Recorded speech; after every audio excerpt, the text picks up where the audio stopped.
On the right side, I suppose we have Raging Ball. They're now playing Sandy Shocks? I suppose that is to accelerate more energies onto the board so you can get this big knockout on Mega Pokemon. Suppose so. Playing Superior.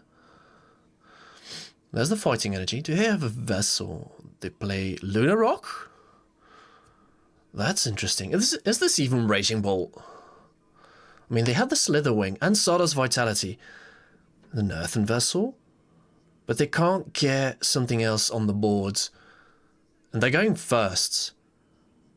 Okay, we have a peep at the deck now. We have Lightning Energy, so I suppose this is Raging Ball. They just adapted the Lunatone draw engine? Interesting. Wait, did I see a Wellspring? That's interesting. We have Fighting Gong as well? What's more in there? I thought there was a Water Energy, yeah. Suppose so, and a Prime Catcher. And I thought I saw a Wellspring. I mean, it might be something else, though.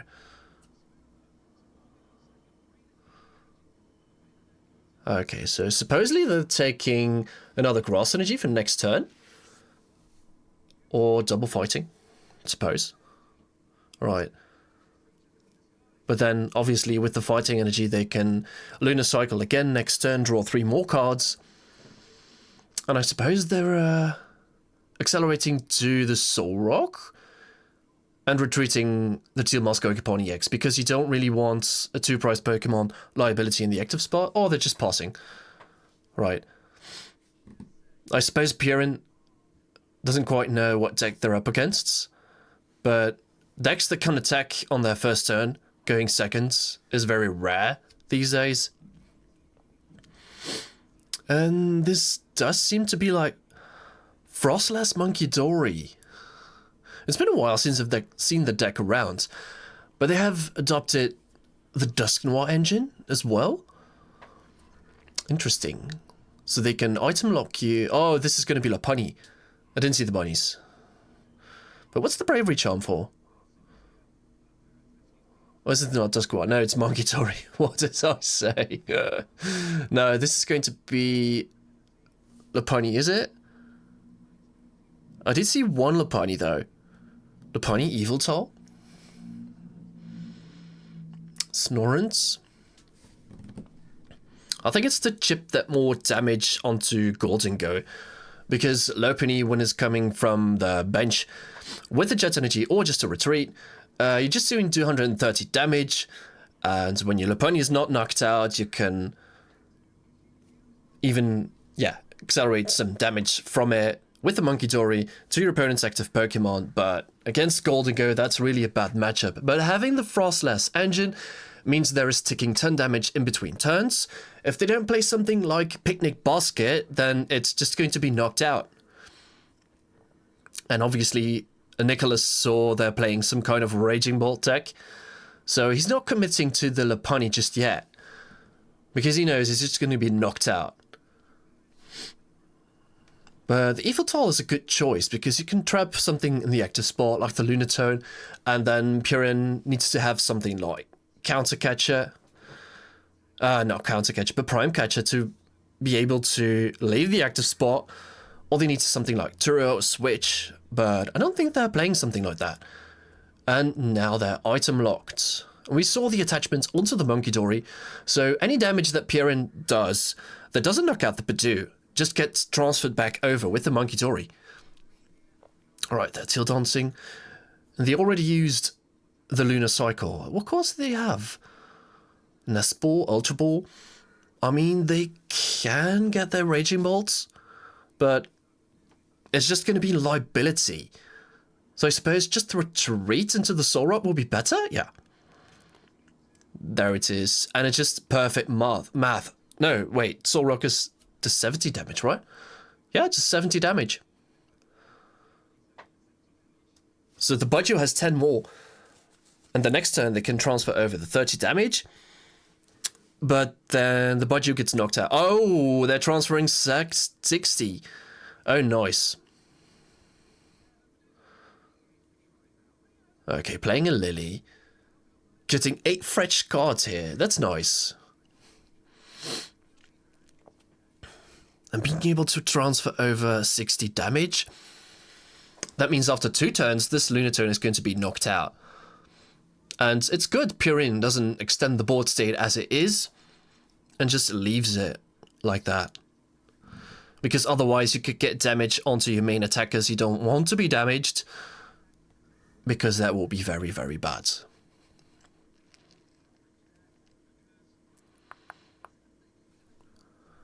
Alright, 8 cards here. What do you have? You have a Clef Key as well. Is that Froslass? Nice. So we're taking damage onto the Lunatone and the Teal Mask Ogerpon. Right, transferring 30. I suppose it's going to be the Solrock, indeed. Because you want that out of play as fast as you can. Because that can really disrupt anything you have going on onto your board.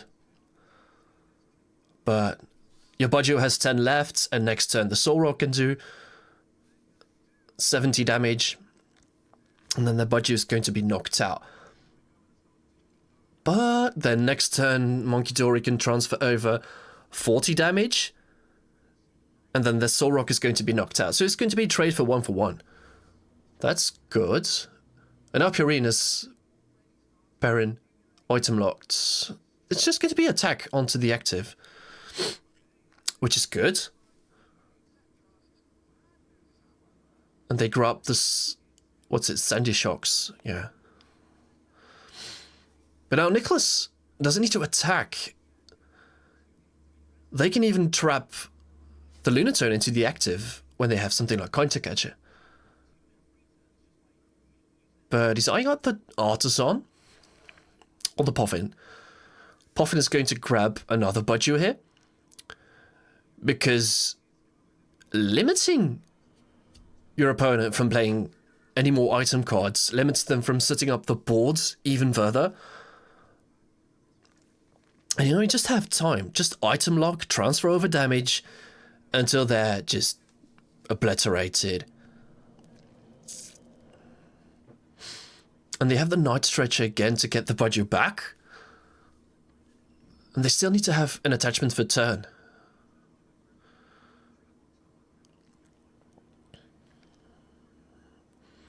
It doesn't seem they have the attachment though.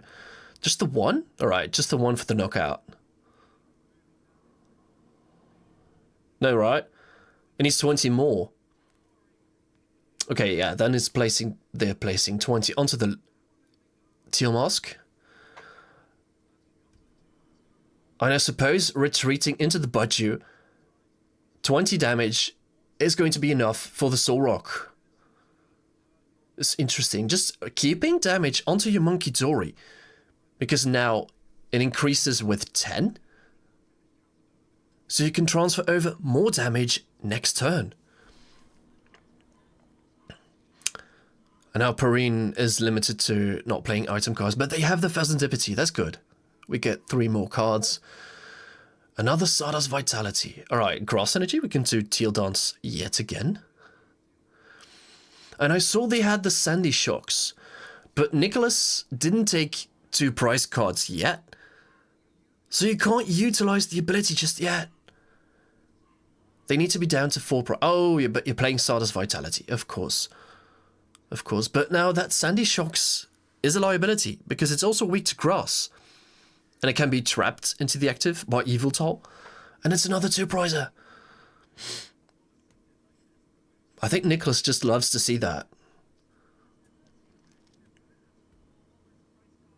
But, I mean, you don't have anything going on. You can't have recovery. You can't Night Stretcher your Solrock back. That Lunatone is also a liability. It just sits there. And now the damage is ramping up on your board state.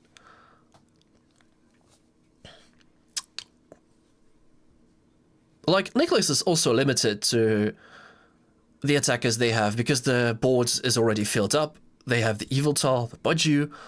Alright, there's going to be Lily for 6 cards. And he really wants the attachment for turn because he wants to transfer over all the damage he can onto the opponent's board. And they can't play something like Counter Catcher because they're on even prizes now. Because Nicholas just knocked out the Solrock. So, like, Boss's Orders would have been a good play as well, onto the Serendipity, onto the Lunatone, and just maybe trap it quite a few turns. That was mostly the plan for Froslass Munkidori. Just trap something, spread a lot of damage, and then finishing everything off in one turn.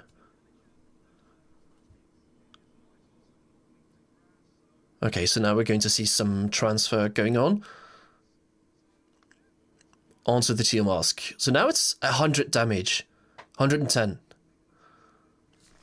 110 damage. So it has 100 left. Another 20. So we've got 80 left now. 80 left. 10 from the Budju, 70 left. Then 10 from the Froslass, 60 left. So next turn, Nicholas only needs 2 Munkidori. That's why he transferred only 10 damage. So he needs 2 Munkidori transfers, and that Teal Mask is going to go down. And then Nicholas takes 2 prize cards for it. And being item locked once again puts Perrin in a very bad spot. And also there's not been a knockout, so Serendipity is not online. And I wonder what they're accelerating to. I suppose they're just taking the grass energy into their hands in order to Teal Dance. And I think they're trying to attack with the Sandy Shocks. I mean, having the Solrock again would be nice, but they can't play something like Nest Ball, Ultra Ball. They just remain item locked for so long.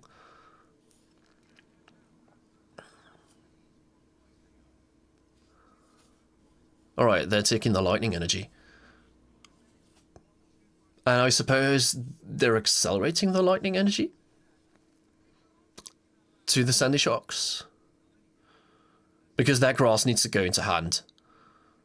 Yeah. Ooh, onto the Serendipity. That's interesting. Yeah, because Nicholas doesn't have a Shaman on the board, so they can use Cruel Arrow. But you can't energy switch as well. I'm just going to for the knockout. Which is good, because you need to stay ahead of the prize race. But they're going to go down. Like, that Teal Mask is going to go down. And now Nicholas has the ability to use Counter Catcher to trap something in the active spot, because just transferring over the damage will knock out that Teal Mask Ogre Pawn.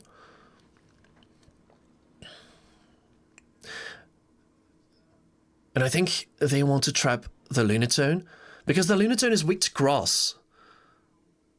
And then Itchy Pollen onto that Lunatone again, because you already saw that was effective. Just item locking, your opponent can't do anything, and you're just transferring over all the damage you can.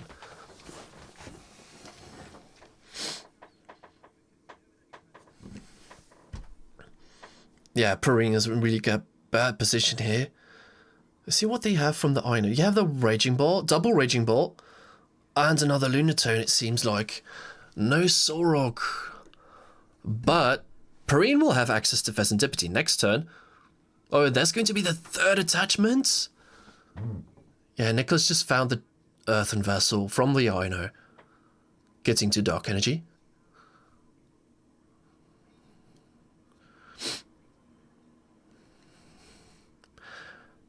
Yeah, that puts Perrin in a really bad position. Now they can transfer over 90 damage each turn. And then ticking with the Froslass as well. So I suppose they can Adrenabrain now to other Pokemon, because that Teal Mask Ogre is just a ticking time bomb. But now that Teal Mask Ogre can attack, so I suppose getting rid of it will be better. Nicholas is thinking, yeah, I would suppose Counter Catcher onto the Lunatone, transferring over the damage to the Teal Mask, knocking it out, and just item locking onto the Lunatone. See, yeah. Because you're hit for weakness, you're knocking it out faster as well. Yeah. And now you can get the knockout. That's 180, you need 30 more. Yeah, knocking it out. So playing Countercatcher first was a good play, because when you knocked out the Teal Mask Ogerpon, you couldn't do Countercatcher, because now you're ahead of prizes. Now you can do even a third Munkidori. I mean, I'd say transfer it over to the Pheasantipity. But it's going to be the Lunatone. Because that Lunatone, alright, it's going to go down now. I suppose that was better. And now Perrine does have access to to the Sandy Shocks. Now he can use the ability, but now they're only down to 2 prize cards, and their entire board state consists of a 1 prize Pokemon. And they transfer 90 damage over each turn. I mean, almost 90 damage, because you only have 1 Froslass. So I suppose what is better is to play knock out something like the Munkidori to limit them from transferring over the damage. But you're still item locked. You can't have recovery.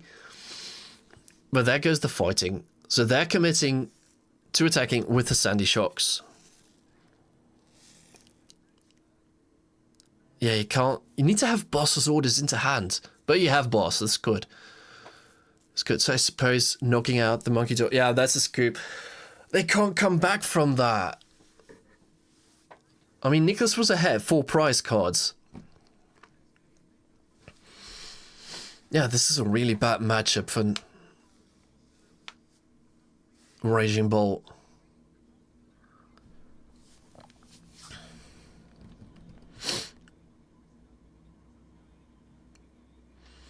I mean, just the amount of pressure he could put onto the opponent. Just item locking each turn.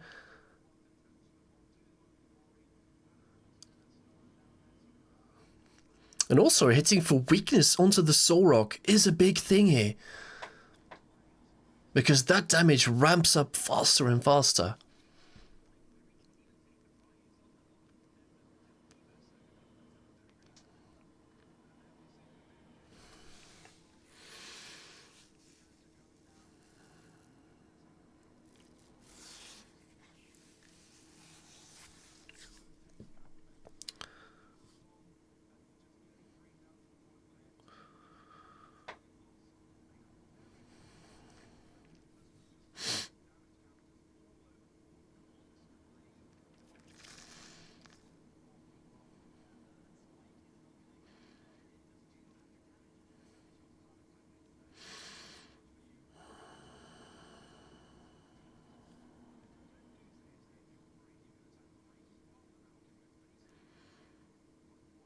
I love the plushie they brought.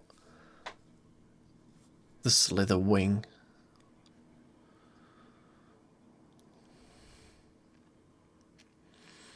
Ooh, that's not good starting hands.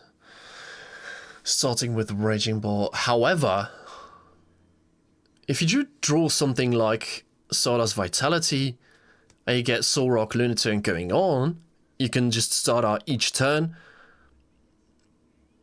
limiting yourself to 2 Raging Bolts onto your board.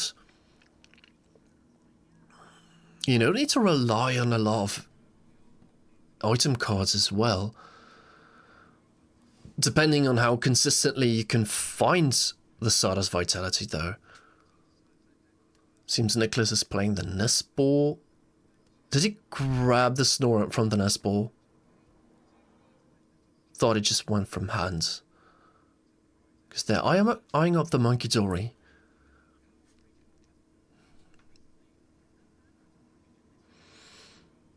I suppose it's just price checking. Right, Nest Ball, Munkidori. He saw getting an aggressive start did pay off, so repeating that will just get him into a better position as well. And they don't really need more than 1 Froslass. If they get 1 Froslass going, and that damage ticks over every single turn, then that's good for them. Alright, what else is going on? They have the bunny, one dark. Alright, you have the attachment as well. And a bravery charm onto the Budgie. Once again. Like, you can play Crispin. But I suppose there's a Teal Mask Ogerpon coming. Because you drew into their grass energy. Like, you can Crispin Lightning Fighting. And, yeah, you need to throw away 2 energy cards because of that bravery charm. That's going to slow you down quite a bit. But leaving just the 1 energy, discarding the 2, allows you to play Stardust Vitality next turn to recover some of those energies. But, oh, it's going to be the Squawk. Oh, that is a big threat. I think Nicholas loves to see the Squawkabilly because the Squawkabilly is only 160 HP, counts for 2 prize cards. That's an easy target.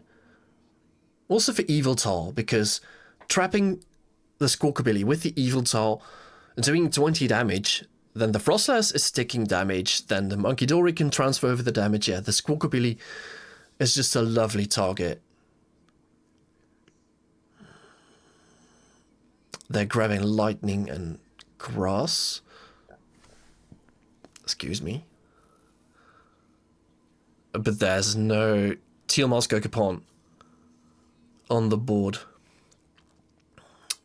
But that lightning obviously needs to go to Raging Bull. Oh yeah, have a fighting as well. So you have the knockout on the Budgie. So you choose to throw away. Oh, you have Iron Bundle. Iron Bundle's huge here. Because you can Iron Bundle either knock out the Snorrents or the Munkidori with the energy. I suppose getting rid of the Snorrent is better on Nicholas' side. Because finding a Munkidori and an energy to attach to, I mean, that costs you 1 turn. But then evolving the Froslass will cost you 2 turns.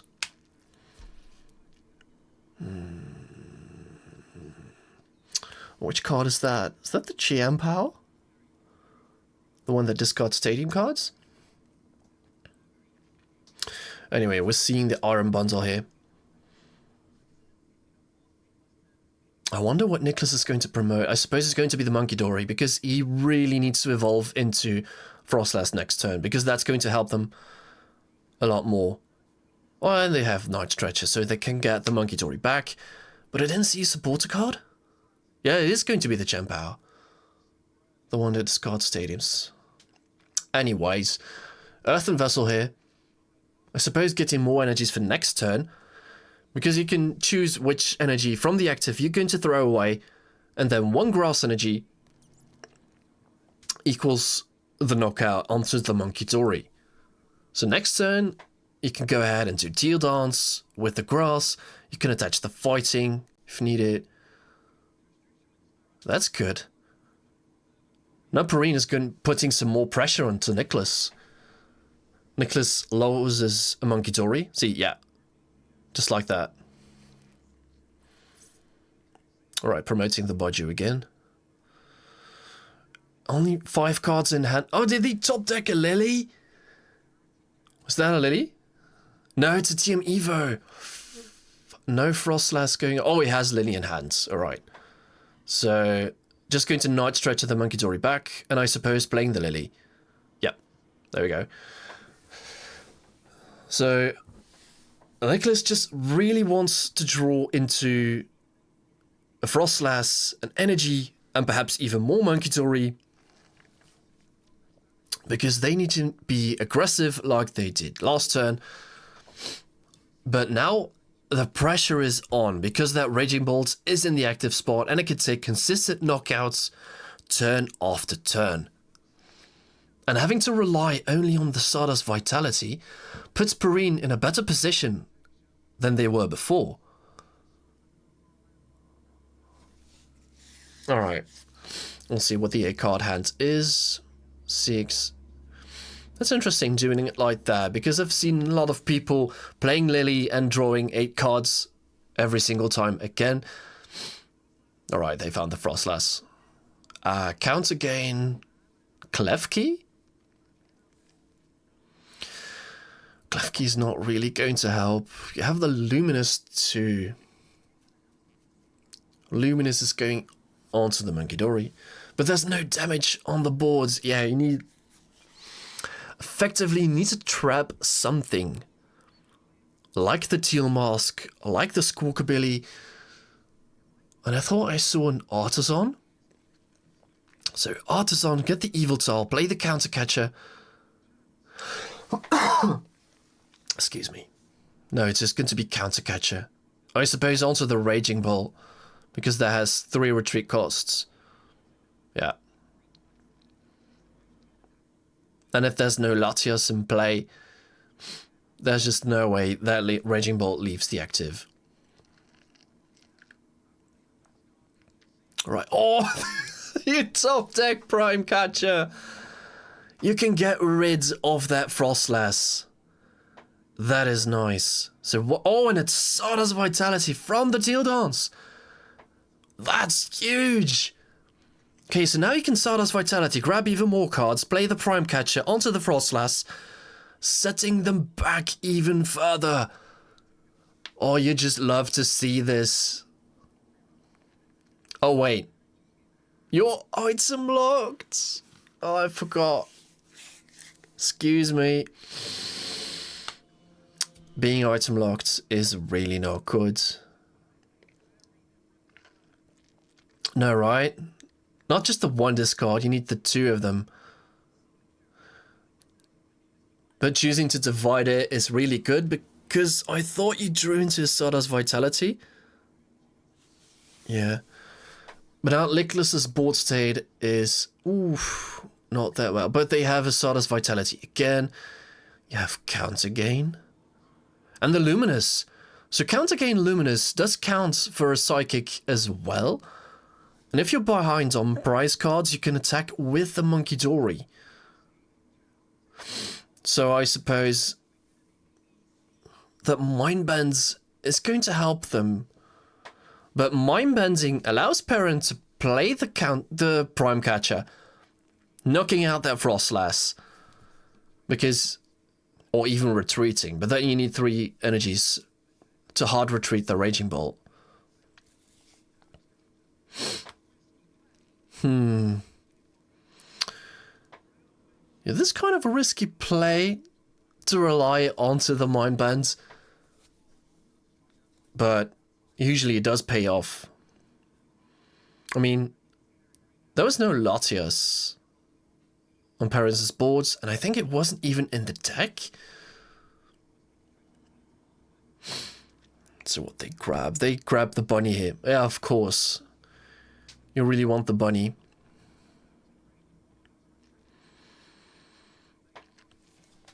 Because now there was a lot of pressure from Perrin onto your boards, so you need to apply the pressure again. Alright, throwing away the Evo. And I thought they attached last turn? Or was it this turn? Attach Bless Lily. No, I thought it was last turn. So they can attach the Dark Energy to the bunny to be able to low pony next turn. Because of the 10 damage onto the Raging Bolt, then when Mega Low Pony comes into the active spot, you do 230 damage. That's just perfect math onto the Raging Bolt. But now you're chipping away 60 as well. Or you can even transfer over 20 to the other Raging Bolt, getting it in range of the Lopunny. So I suppose they just... Oh, they choose to transfer it over to the Teal Mask. Interesting. Alright, so that's 60 to it, Confusion, and then 10 from the Froslass. How much are you? 3 onto the Squawk. So Squawk has 130 left. And you top decked another Stardust Vitality. That's just crazy. I mean, you don't even need to commit to the Prime Catcher. Oh, you do. Yeah, of course you do. Because you need to get rid of the Confusion. Yeah. And choosing the Froslass is a better play here because you don't allow Nicholas to ramp up the damage onto their board state. So setting him back one Froslass is really good. And that sets Perrin to 3 prize cards as well. And benching the Sandy Shocks is also a big thing here. Because when Nicholas knocks out the Raging Ball, right? Then Sandy Shocks' ability gets activated. Sandy Shocks gets more energies onto the board. And you could just try and get that one shot onto the Mega Lopunny for game. So this is going to be interesting. And you can really counterplay that by removing the 2 energies from your Raging Ball. Ooh, and the Superior to boot, I guess. For how many? Oh, yeah, for your Teal Dance. Getting Grass energies back.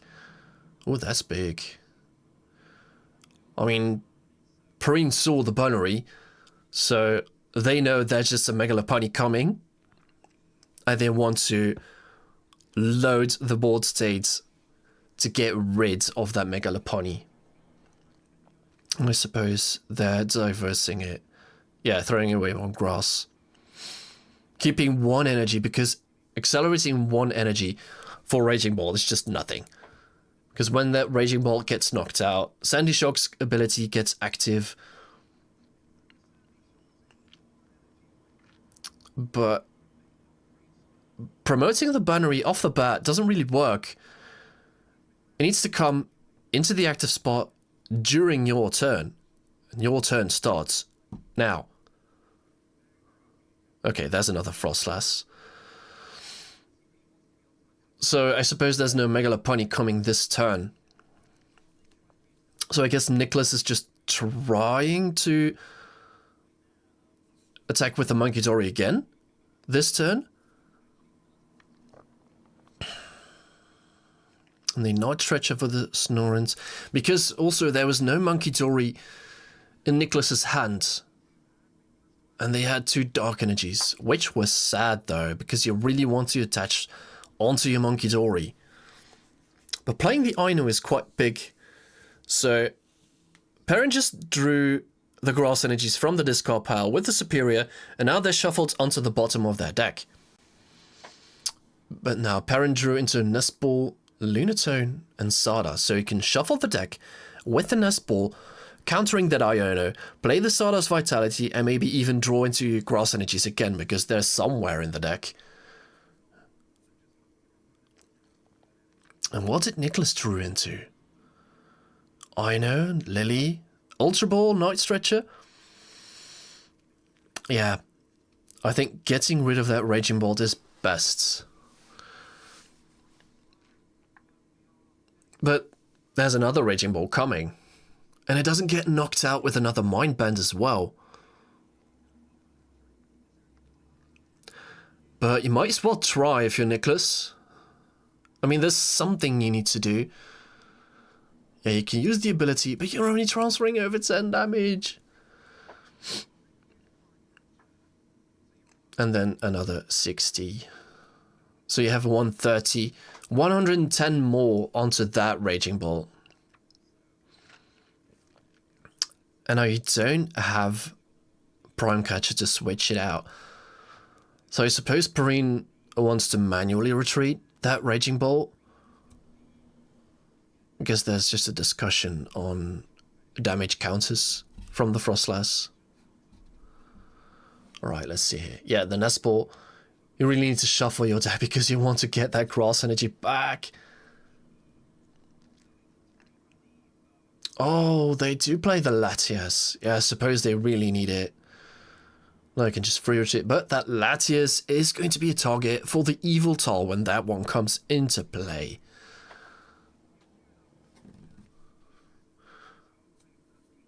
Or even just the Lopunny. You know, retreat the Munkidori into Mega Lopunny EX, counter catcher the Latias, knocking out, but I suppose Evil Toll is just better. And Latias is weak to Dark, so that damage from the Evil Toll is going to ramp up even more so. Okay, Sarda's Vitality. Drawing 3 more cards. Into Ultra Ball. I think it's a fighting energy. Or they still need to attach for turn. I mean, I suppose attaching active is fine. It's just fine. You're not going to lose it. Alright. 3 retreats into the other Raging Bolt. Getting rid of the only Munkidori. The only real threat on the board. And I suppose you need to get rid of that grass energy because you can get it back. Easy enough.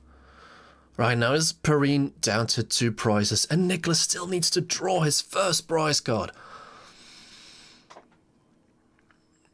I mean, Nicholas really needs to step up his game. And I suppose that Megalopony isn't going to save them because there's a lot of energy on the board, and Perrine can just take care of that Megalopony EX. But, like I said, he's eyeing up the Yveltal. Putting pressure onto that Latias with the Yveltal is really good because Perrine already played their Prime Catcher. So, getting that Latias out of the active spot will be quite tricky. And Blood Moon's active. No, not yet. But just Blood Moon just needs 1 energy to attack. But you don't quite want to put a 2 prizer on the board? No. I suppose not.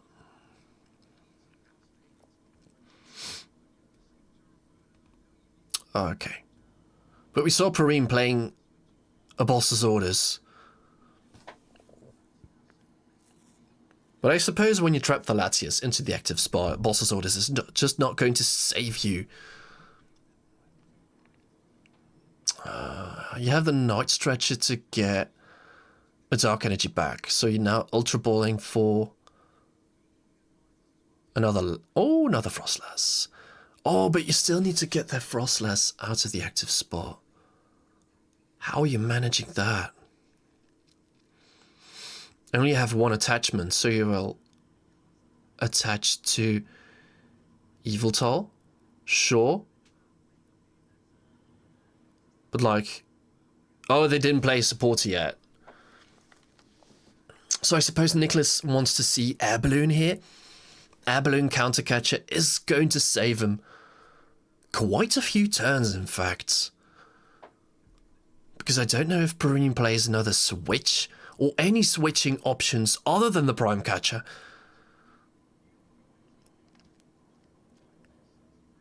Alright, we'll see here, I guess. Getting 8 cards yet again. Man, that's huge. You have the Shaman. Was there an E-switch? Didn't see an Air Balloon. There's no Air Balloon. Ooh, oh, you hate to see it. GG's. Yeah, there's no coming back from that. Just the amount of pressure Perrine could put onto the opponent was just so overwhelming. Oh, that's interesting.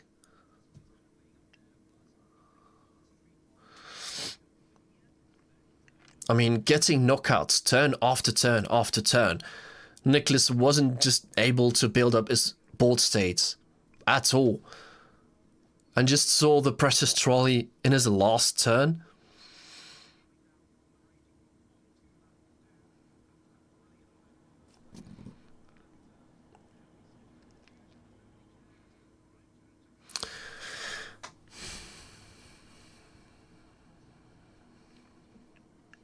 So now they will start their 3rd game.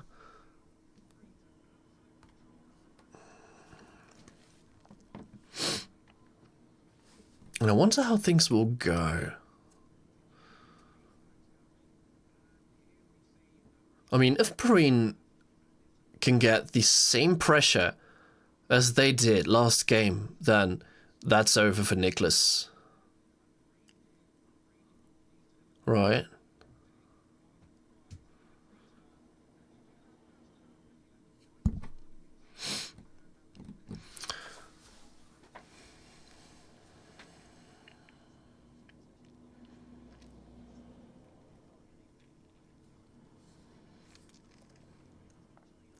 by putting down the prizes.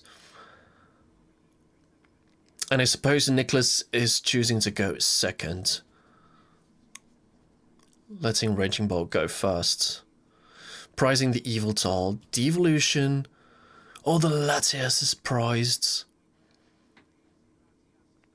Okay, Raging Bolt's first, getting Solrock again. Right. But getting the Raging Bolt out of the active spot will not work. You will need to commit to the Prime Catcher. Or just need to hard retreat 3 energy cards to get it out. Oh, you hate to see it.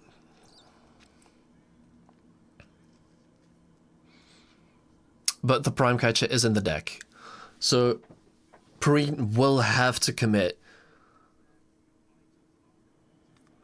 But if Nicholas can apply the pressure of the Itchy Pollen onto Perrine's side of the boards, if they have knowledge of the Latias being prized, then that will be big.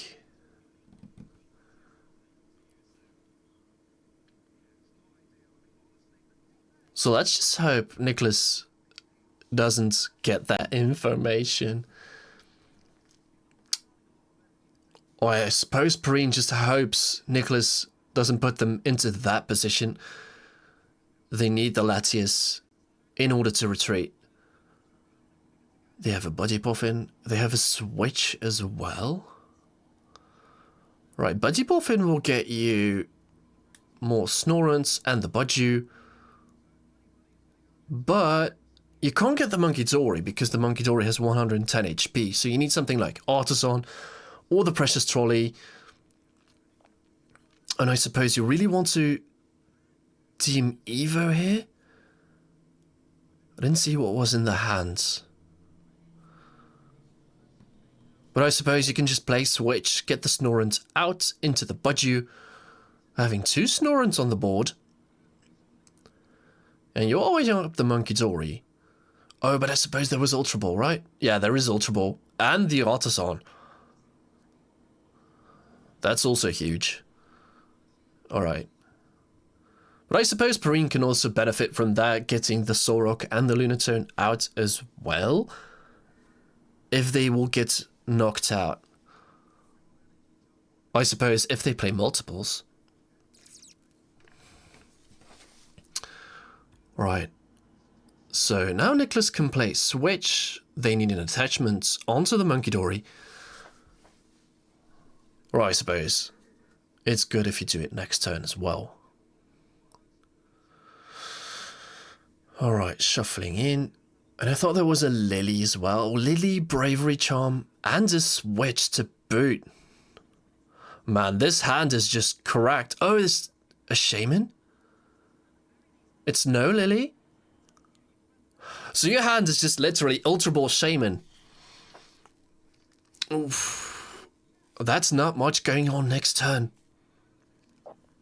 But they have Ultra Ball to get the Froslass in order to get started. But they have no cards in hand. Oh boy. Yeah, Perrine can really apply the pressure now. But you need to get that Raging Bolt out of the active. But I suppose just attacking with it will be better. Attacking with it, applying pressure onto the Budgie, onto Nicholas's board state for the win, just like you did last turn.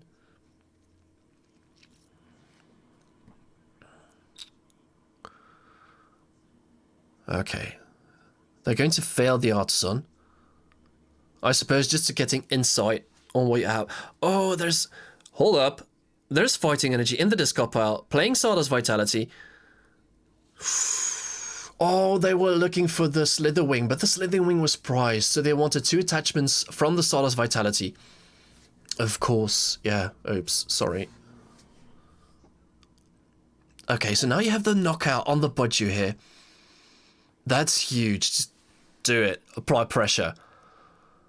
I can attach even more. Just commit to it. It's not bad. I mean, you have a Stardust Vitality for next turn as well. Was there? I didn't see it. I didn't see it. Alright, 2 energies down. Knockout. I mean, it would be good if they could bench the Slither Wing with the Artisan, because then you could get rid of the energy from the Slither Wing. And then didn't need to commit the energy from the Raging Ball, because now you need another energy from the Raging Ball in order to get the knockout next turn. Oh, they do play the Air Balloon. Also, what was the top deck? I didn't see. Alright, over to Nicholas. What are you doing, my friend? Artisan? For the Iron Bundle? I suppose Iron Bundling would be good, but Perrin will promote the Solrock. It just has to be. Ultra Ball. Ooh. Oh, you should have Iron Bundle first, because now you're giving information that you have the Froslass, so Perrin can just promote the Solrock, apply pressure, knock out the Snorunt, or even Boss's Orders. Something, but the Solrock is only doing 70s, Froslass has 90. So, as Perrin, you would need 2 turns to knock it out. So I suppose knocking out the Snorunt will be better. Now Nicholas doesn't have any cards in hand. That's a big risk, but you just have to do it because you have nothing else going on. Okay, Iron Bundling now, of course, promoting the Solrock and the pass. And you have just the Lunatone with the ability. But now you can play item cards, and you just drew Latias from the prize cards. Okay, Perrin will be able to apply the pressure just like they did before. But I suppose leaving that Solrock in the active spot will be good as well. Now, there's no way to get the energy back from the discard pile. You don't have something like superior energy retrieval. Otherwise, you could have played the Latias, attached to the Raging Bolt, play the Boss's Orders onto the Froslass, or the Munkidori even, and then set them back even further. But I suppose knocking out the Snorunt is good as well. Because Nicholas really needs a wonder going on right now. Alright, Teal Dancing. Another Nest Ball. But now you have 2 targets for your Stardust Vitality. That's good. And I suppose there's 2 fighting coming down? 1 fighting, 2 fighting. Yeah. Leaving the bench part open for the Latias. Or just hoping you get the Prime Catcher. Because if they drew into the Prime Catcher, they didn't need to commit to the Latias. But now you do. Also, finding the superior energy retrieval is good. They will manually retreat. I mean, I suppose, how many energies are in the discard pile? You just accelerated them. Because I suppose attacking with the Solrock isn't bad. Right. Throwing it with the Shenpao. You don't really need it. Yeah. Getting the 1 for the Solrock. Don't need to retreat it. Just knock out that Snorunt right there. Because now Nicholas also needs to commit an energy in order to retreat. So they either had to accelerate to the Froslass. Ooh, and a counter catcher top deck. Yeah, that's not going to help you. And also Perrin has a basic Pokemon board state. But I suppose you can Artisan for the Yveltal, counter catcher the Lunatone, and just trap it and hope they stay there for quite a while. But Perrin's hand size is quite big, so the odds of them whiffing is non-existent. But Nicholas chose to grab the Budgie. Alright. So they will transfer over the damage. Oh, then now they go into overtime.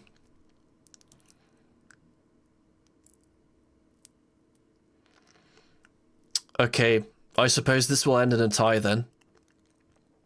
Because Nicholas has now turned 0. And then Perrine gets one more turn. And then game's over. So it doesn't even matter what Nicholas does. Now, everything will end in a tie. And it's just going to be the Itchy Pollen. One more from Froslass.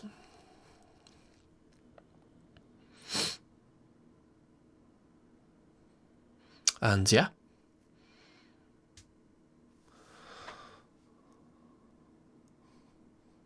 Attach, retreat to the Solrock. Yeah, obviously. Nicholas still doesn't have any cards in his hand. Nice. That's it. GG's.